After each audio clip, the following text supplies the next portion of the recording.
السلام علیکم ورحمۃ اللہ وبرکاتہ۔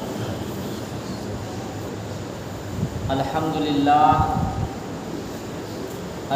للہ نحمدہ ونستعینہ ونستغفرہ ونؤمن بہ ونتوکل علیہ ونعوذ باللہ من شرور انفسنا ومن سیئات اعمالنا من يهده الله فلا مضل له ومن يضلله فلا هادي له فأعوذ بالله من الشيطان الرجيم بسم الله الرحمن الرحيم والفجر وليال عشر والشفع والوتر وقال الله تبارك وتعالى في القرآن المجيد والفرقان الحمید ان صلاتي ونسكي ومحياي ومماتي لله رب العالمين آمنت بالله صدق الله مولانا العظيم وصدق رسوله النبي الكريم ونحن على ذلك لمن الشاهدين والشاكرين والحمد لله رب العالمين۔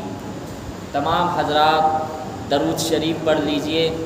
اللہم صلی علی محمد وعلی آل محمد کما صلیت علی ابراہیم وعلی آل ابراہیم انک حمید مجید۔ اللہم بارک علی محمد وعلی آل محمد کما بارکت علی ابراہیم وعلی آل ابراہیم انک حمید مجید۔ دوستو بزرگو، یہ ذی الحجہ کا مہینہ شروع ہو گیا ہے اور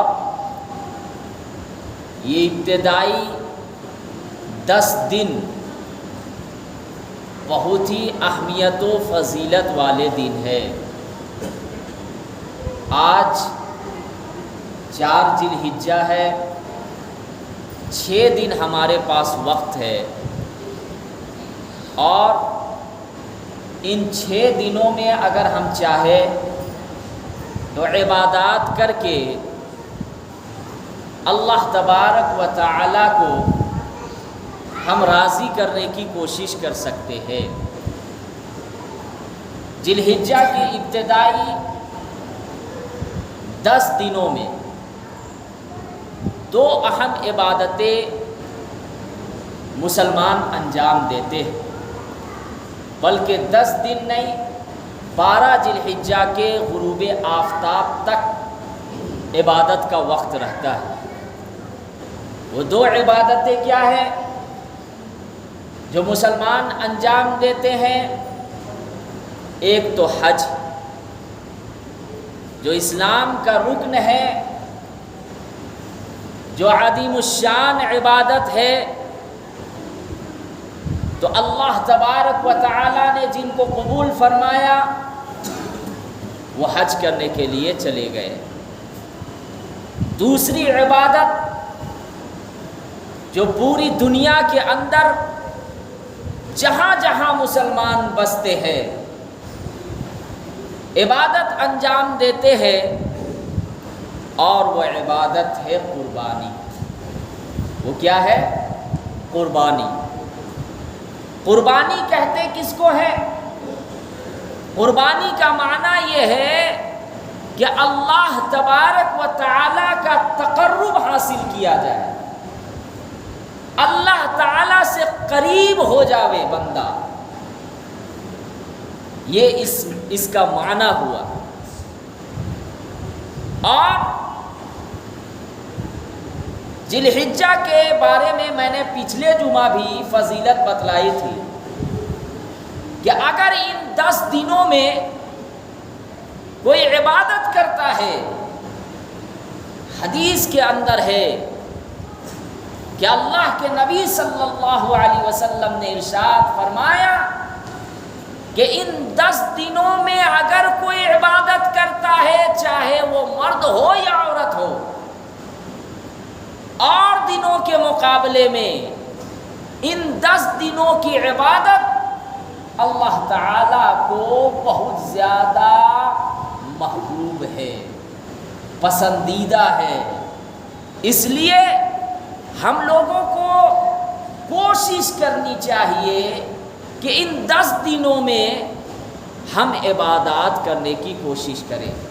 ویسے تو پورے سال عبادت کرنی چاہیے، پورے سال نماز پڑھنی چاہیے، پورے سال قرآن کی تلاوت کرنی چاہیے، لیکن ان 10 دنوں میں کیا کرے کہ کچھ اضافہ کر دیجیے۔ اضافہ کرنے کا مطلب کیا ہے کہ نفلی نمازیں ہیں، یہ نمازیں آپ کے اختیار میں ہیں، نہیں پڑھیے گا کوئی گناہ نہیں، پڑھیے گا ثواب ملے گا۔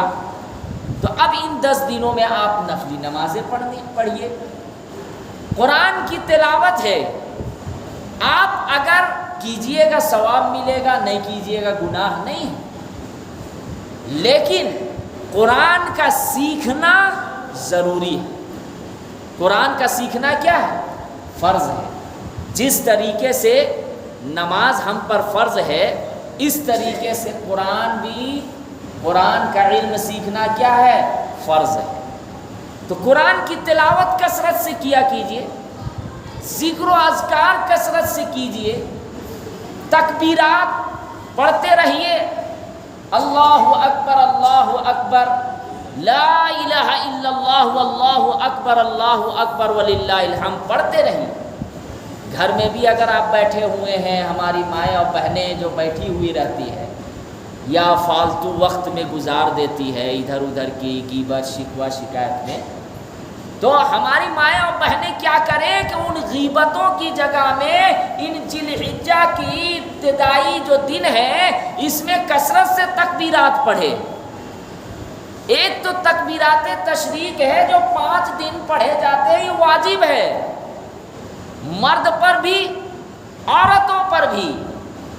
مرد حضرات بلند آواز سے پڑھیں گے، عورتیں آہستہ پڑھیں گی، اور وہ 90 ذی الحجہ یعنی بقرعید سے 1 روز پہلے فجر کی نماز سے شروع ہو جاتی ہے یہ تکبیرات، اور 13 ذی الحجہ کے عصر تک یہ تکبیرات پڑھی جاتی ہیں۔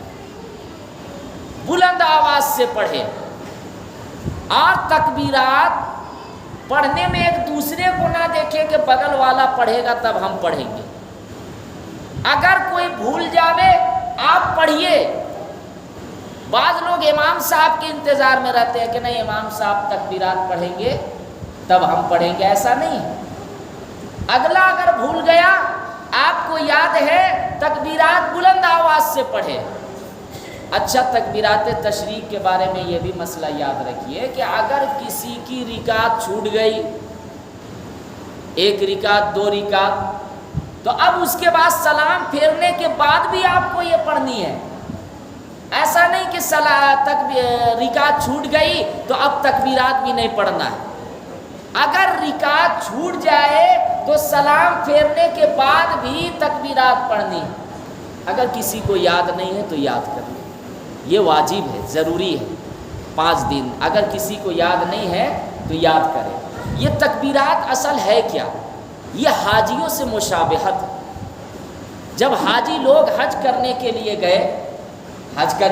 گئے ہوئے ہیں، اللہ نے جن کو قبول فرمایا، تو ان کی زبان پر ہر وقت احرام پہننے کے بعد، چاہے عمرہ کا احرام پہنے یا حج کا، جو 8 ذی الحجہ سے شروع ہو جاتا ہے حج کے دن، اور 5 دن ہی ہے اصل، تو اب ان کی زبان پر لبیک اللہم لبیک لبیک لا شریک لک لبیک ان الحمد والنعمت لک والملک لا شریک لک، ان کی زبان پر یہ کلمات ہیں، یہ پڑھتے رہتے ہیں۔ ان کو حکم بھی ہے کہ آپ حج کا احرام باندھ لیے، اب آپ اس کو پڑھتے رہیے، چلتے پھرتے اٹھتے بیٹھتے اس کثرت سے پڑھتے رہیے۔ اسی طریقے سے ہم لوگوں کو بھی یہ تکبیرات تشریق پڑھنے کا حکم ہے کہ کم سے کم حاجیوں کا مشابہت ہو جاوے۔ یہ تو کچھ ضروری باتیں تھیں۔ اب یاد رکھیے گا، قربانی مسلمان یہ سمجھتے ہیں کہ قربانی، ہمیں بات سمجھ میں نہیں آتی ہے کہ جانور کو لانا اور جانوروں کی قربانی کر دینا، اور یہ ایسا کیوں ہے؟ اس میں تو جانوروں کی کمی آتی ہے۔ کوئی لوگ اس طریقے سے سوچتے ہیں، لیکن میں آپ کو بتا دوں، اللہ تعالیٰ نے جس جانور کی ہم قربانی کرتے ہیں اتنی برکت رکھے ہیں، اتنی برکت رکھے ہیں کہ ہم قربانی کرتے ہیں 1 سال کے اندر اس سے ڈبل اللہ تعالیٰ ان کی نسل بڑھا دیتے ہیں۔ اور آپ یہ سمجھ رہے ہیں بعض مسلمان کی یہ قربانی کرنا، اتنا پیسہ خرچ کرنا، اگر یہی پیسہ ہم غریب کو دے دیتے تو کتنا بہتر ہو۔ ہم اور آپ اپنی چھوٹی سی عقل کے دائرے میں رہ کر یہ سوچتے ہیں، لیکن اللہ نے ہمیں حکم دیا تو کرنا ہے۔ اللہ نے حضرت ابراہیم علیہ السلام کو حکم دیا، ہم لوگوں کو تو بھائی مخصوص قسم چند جانور ہے نا، سارے جانور کو تو ذبح کرنے کا نہیں حکم ہے۔ اس میں بھی کہا گیا کہ جہاں جہاں پہ جو پابندی ہے اس کو نہیں کرنے کا، بھائی جو پابندی ہے اس کو نہیں کرنے کا ہے۔ ہم سارے جانور کی ذبح نہیں کرنے کا، وہ چند جانور ہے جس کو مسلمان ذبح کرتے ہیں۔ اب انسان یہ سوچے کہ ہمیں بات سمجھ میں نہیں آ رہی ہے۔ اب یہاں پہ آپ تصور کیجئے کہ اللہ تعالیٰ نے حضرت ابراہیم علیہ السلام کو بڑھاپے میں ایک بیٹا سے نوازا، بڑھاپا کا سہارا ہے۔ بھائی آپ سوچے تو صحیح، جن کی اولاد نہ ہو، دعائیں مانگ رہا ہو کہ اللہ مجھے نیک صالح اولاد سے نوازیے، اور اس کے بعد ایک بیٹا سے ان کو نواز دئیے، میں مثال دے رہا ہوں، وہ کتنی خوشی محسوس کرے گا، لوگوں کے پاس تذکرہ کرے گا، خوشی سے وہ مٹھائیاں کھلائے گا، اور نہ جانے خوشی کا کیا عالم ہوگا۔ دیکھیے کہ حضرت ابراہیم علیہ السلام کو بڑھاپے کی عمر میں 80-85 سال کی عمر ہے، اس وقت بیٹا سے نوازے، لیکن اس کے بعد ابھی جوان بھی نہیں ہوا بیٹا، معصوم بچہ ہے، ابھی بالغ کے عمر کو بھی نہیں، اتنا بڑا نہیں ہوا ہے، اور اس کے بعد امتحان آ گیا کہ آپ بیٹے کو ذبح کیجئے۔ یہ واقعہ میں بعد میں بتاؤں گا، لیکن یہ مختصر میں بتا رہا ہوں۔ حضرت ابراہیم علیہ السلام وہاں سوال کر سکتے تھے کہ یا اللہ یہ کیا ظلم ہے کہ آپ نے بڑھاپے میں مجھے ایک بیٹا سے نوازا، اور اس کی کوئی غلطی بھی نہیں ہے، یہ کوئی گناہ بھی نہیں کیا، اور آپ اس کو ذبح کرنے کے لیے کہہ رہے ہیں۔ حضرت ابراہیم علیہ السلام نے سوال کوسچن نہیں کیا، بلکہ اللہ تعالیٰ کا آرڈر آیا، حکم آیا، حضرت ابراہیم علیہ السلام نے کہا کہ یہ تو ایک بیٹا ہے، اگر اور بھی بیٹے ہوتے تو اللہ کے راستے میں قربان کر دیتا۔ اب یہاں پہ بظاہر آپ کو لگ رہا ہے کہ یہ جانور کی قربانی کرنا، مخصوص قسم کے چند جانور، یہ بات سمجھ میں نہیں آ رہی ہے۔ آپ کو بتائیں اس میں بہت ساری حکمتیں ہیں، بہت ساری مصلحتیں ہیں۔ ہماری نیت گوشت کھانے کی نہیں ہے۔ اگر کسی قربانی کرنے والے کی شخص کی نیت یہ ہو جاوے کہ ہمیں گوشت کھانا ہے، خدا کی قسم کسی کی قربانی درست نہیں ہوگی۔ اگر 7 شریک دار ہے بڑے جانور میں، 7 سے زیادہ تو نہیں لینا ہے، 7 سے کم لے سکتے ہیں۔ بہت سے حضرات یہ سمجھتے ہیں کہ نہیں 7 ہی لینا ہے، اب فکس ہے، 7 سے کم نہیں لے سکتے، یہ غلط فہمی۔ 7 سے کم لے سکتے، آپ 4 کیجئے، 5 کیجئے، 3 کیجئے، آپ ایک بھی پورا جانور لے سکتے ہیں، حیثیت ہے تو۔ لیکن اگر کوئی 7 شریک دار ہو یا 5 شریک دار ہو، اس میں سے کسی ایک شخص کی بھی نیت یہ ہے کہ ہم اس سے گوشت کھائیں گے، عبادت کی نیت نہیں ہے، کسی کی قربانی درست نہیں۔ اس لیے جو حضرات قربانی کر رہے ہیں عبادت کی نیت ہونی چاہیے، اللہ کے یہاں جانور کا گوشت ان کا کھال نہیں پہنچتا۔ اللہ تو ہمارے دل کی کو دیکھتا ہے کہ یہ جو قربانی کر رہا ہے اس کی نیت کیا ہے، کہیں گوشت کھانے کی نیت ہے یا اس کی نیت یہ ہے کہ اللہ کا حکم آیا عبادت کی نیت۔ ہم نماز پڑھنے کے لیے آئے، اب نماز پڑھنے کے لیے آئے، ہماری نیت یہ ہے کہ ہم جمعہ کی نماز پڑھیں گے، ہمارا ایک ہفتہ کا گناہ معاف ہو جائے گا، یہ فرض ہے، فرض سمجھ کر اگر آپ آئے ہیں، اور حدیث کے اندر بھی ہے کہ ایک ہفتہ کا جو صغیرہ چھوٹے گناہ معاف ہو جاتے ہیں، اس نیت سے اگر آپ آئے ہیں تو یہ ثواب۔ لیکن اگر ہماری یہ نیت ہو جاوے کہ نہیں ہم نماز پڑھتے ہیں، لوگ ہمیں کہے نمازی، ہماری یہ نیت ہو جاوے کہ میں حج کر کے آیا ہوں، لوگ کہے حاجی، ہماری نیت یہ ہو جاوے کہ نہیں ہم مال خرچ کرتے ہیں، لوگوں کو دکھا کر رہے ہیں، اور ریاکاری پیدا ہو جاوے کہ نہیں یہ تو سخی آدمی۔ اگر ہماری یہ نیت ہو جاوے کہ ہم روزہ رکھ رہے ہیں، لوگ یہ کہے کہ ماشاءاللہ کیا بندہ ہے کہ روزہ رکھا ہوا ہے، بھوکا پیاسا ہے، لیکن اگر اللہ کو راضی کرنے کی نیت نہیں ہے، چاہے نماز پڑھنے میں ہو، چاہے قربانی کرنے میں ہو، چاہے رمضان کے روزے ہو یا اور نفلی روزے ہو یا حج کر رہے ہوں، تو عبادت سارے کے سارے بیکار ہو جائے۔ اس لیے یہ آیت جو قرآن کی ہے جو ہم پڑھتے ہیں، ان صلاتی و نسکی و محیایا و مماتی للہ رب العالمین، کہ ہمارا جینا بھی، ہمارا مرنا بھی، ہماری قربانی، ہمارے روزے کس کے لیے ہے؟ اللہ تعالیٰ کے لیے۔ ہمارے ان صلاتی، ہماری نماز، ہماری قربانی، جو بھی ہم عبادات کرتے ہیں، ہمارا مرنا جینا سب کس کے لیے؟ اللہ کے لیے۔ ہماری جب یہ نیت ہوگی تو پھر اللہ کے بارگاہ میں وہ عبادت قبول ہو جاوے گی۔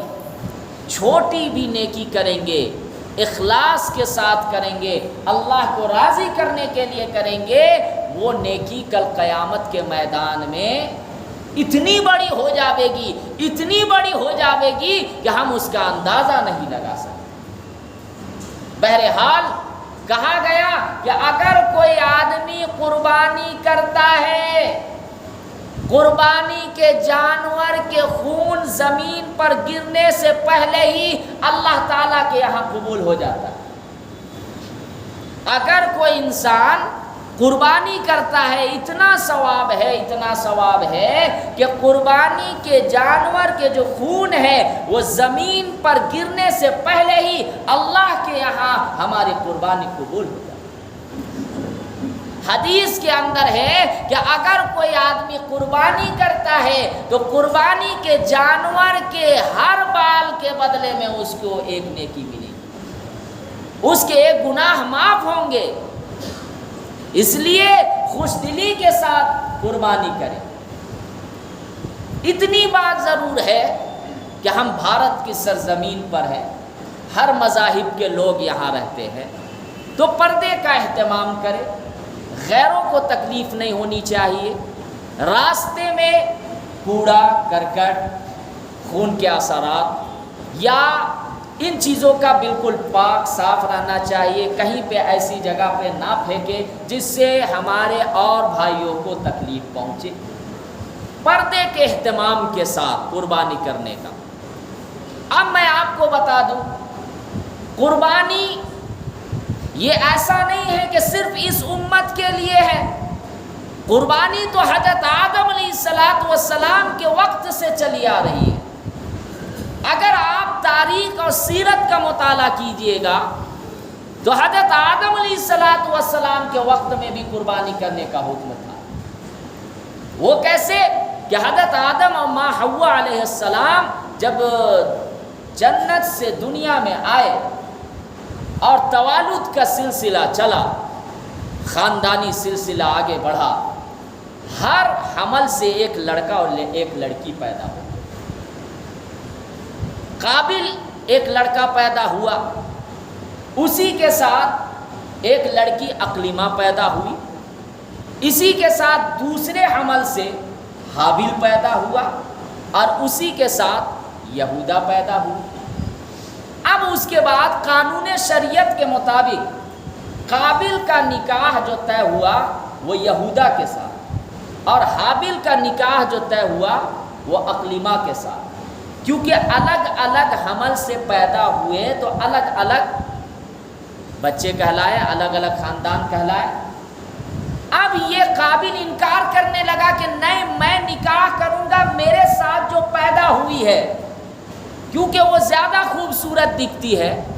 وہ ضد پر آ رہا، کون؟ قابل کہنے لگا نہیں، میرے ساتھ جو پیدا ہوئی ہے میں اسی سے نکاح کروں گا۔ حضرت آدم علیہ السلام نے سمجھایا کہ دیکھو الگ الگ حمل سے پیدا ہوئے تو الگ الگ خاندان کا لائے، تم اپنے ساتھ جو پیدا ہوئی اس سے نکاح نہیں کر سکتے ہو، اللہ نے منع کیا ہے۔ قابل انکار کرنے لگا۔ پھر اس کے بعد اللہ کے طرف سے حکم ہوا کہ ان دونوں کو کہو کہ قربانی دینے کے لیے جن کی قربانی قبول ہوگی اسی کے ساتھ یہودا کا نکاح کر دیا جائے گا۔ اقلیمہ کا، یہودا کا نہیں، اقلیمہ کا۔ اقلیمہ تھوڑی خوبصورت تھی۔ اس کے بعد قابل جو ہے وہ اپنے کھیت سے قابل دمبا لایا اور حابل اپنے کھیت سے اناج لایا۔ اس کے بعد آسمان سے ایک آگ آتی ہے اور حابل کی قربانی قبول ہو جاتی۔ کس کی؟ قابل کی نہیں، حابل کی۔ اب اس کے بعد یہ طے ہوا کہ بھائی حابل کا نکاح کر دیا جائے اقلیمہ کے ساتھ۔ تو اس پر وہ حسد کیا، کون؟ قابل۔ اور قابل جو ہے وہ اپنے بھائی کو قتل کر دیا۔ سب سے پہلا قتل یہیں سے شروع ہوا، قابل نے ہی قتل کیا اور یہیں سے پھر ایجاد ہو گیا، یہیں سے شروع ہو گیا۔ تو دیکھیے یہاں بھی قربانی کرنے کا حکم تھا، لیکن اس وقت فرق تھا کہ آسمان سے آگ آتی تھی، جس کو جلا دیتی سمجھو کہ قربانی ہو گئی۔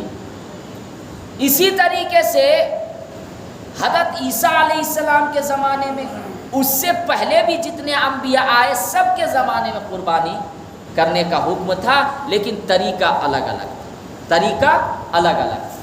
ہم لوگوں کو حکم ہے کہ 10 ذی الحجہ سے لے کے 12 ذی الحجہ کے غروب آفتاب تک یہ 3 دن میں ہمیں قربانی کرنے کا حکم ہے، اور ان 3 دنوں میں اللہ کو قربانی بہت زیادہ پسند ہے۔ قربانی کرنا جانور مخصوص قسم کے وہ اللہ کے راستے میں ذبح کرنا یہ اللہ کو بہت زیادہ پسند ہے۔ اب یہ بات یاد رکھیے گا، قربانی کن پر واجب ہے؟ تو قربانی جن پر زکوٰۃ فرض ہے ان پر قربانی بھی واجب۔ مثال کے طور پر کسی کے پاس سونا ہے 7.5 تولہ یعنی 87 گرام اگر سونا ہے تو ان پر بھی قربانی واجب ہے۔ اب اس میں چاندی آ گیا، چاندی جس کے پاس 52.5 تولہ یعنی 612 گرام چاندی ہے ان پر بھی قربانی واجب ہے۔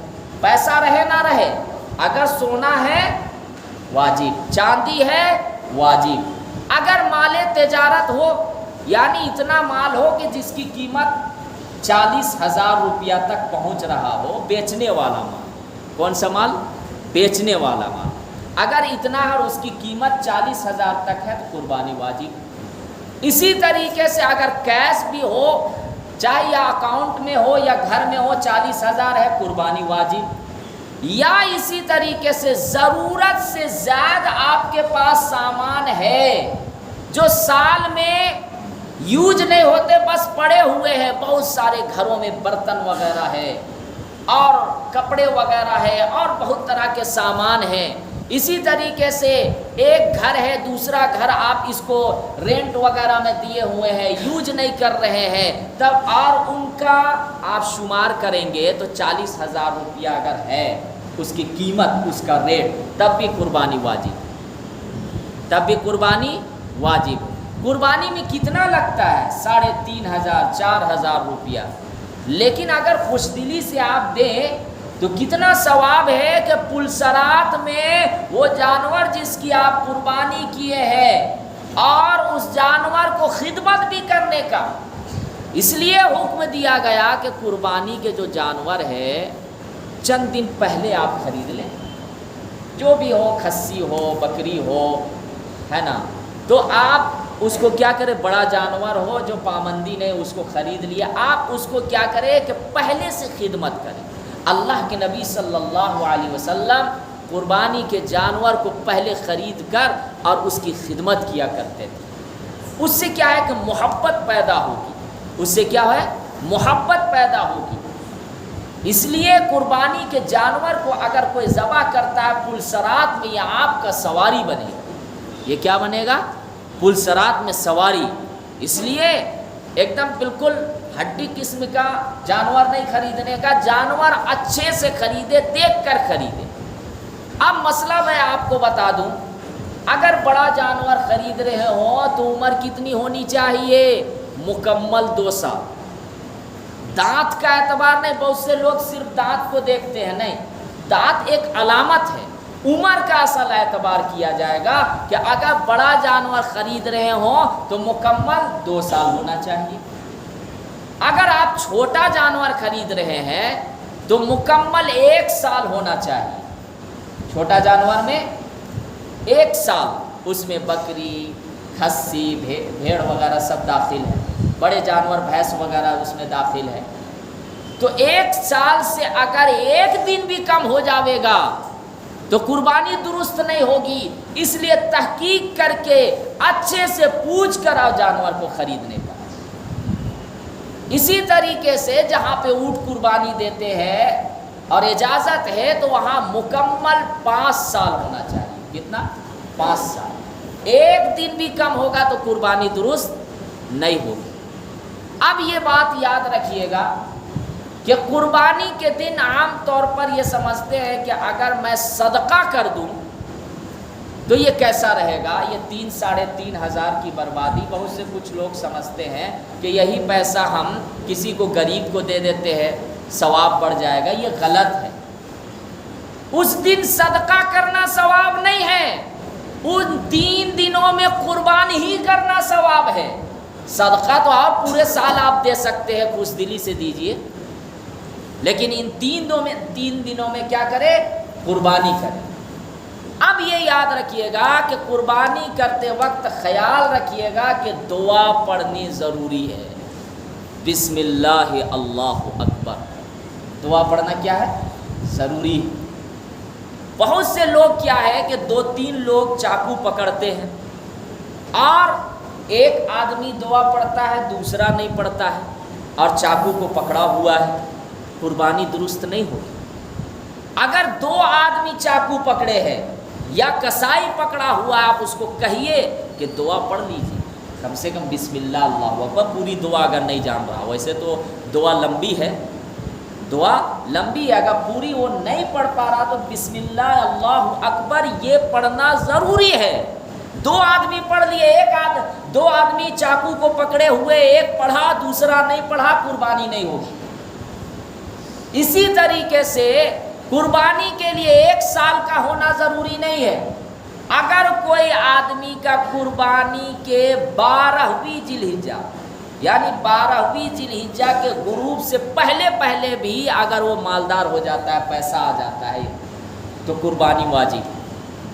سال گزرنا ضروری نہیں، زکوٰۃ کے لیے سال گزرنا ضروری، اس کے لیے سال گزرنا ضروری نہیں۔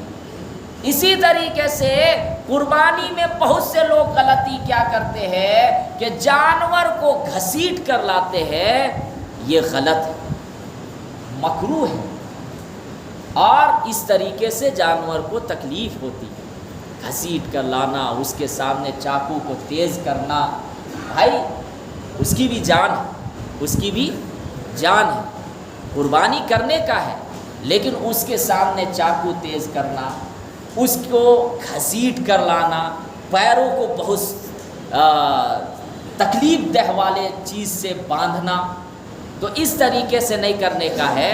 اگرچہ چاروں پیر کو باندھنے کا حکم ہے، لیکن اس کو ایسے نہیں باندھنے کا کہ پیر میں بالکل نشان آ جائے۔ قربانی دن کے روشنی میں کرنے کا ہے، رات میں بھی اگرچہ درست ہے لیکن بالکل روشنی کا اہتمام ہونا چاہیے۔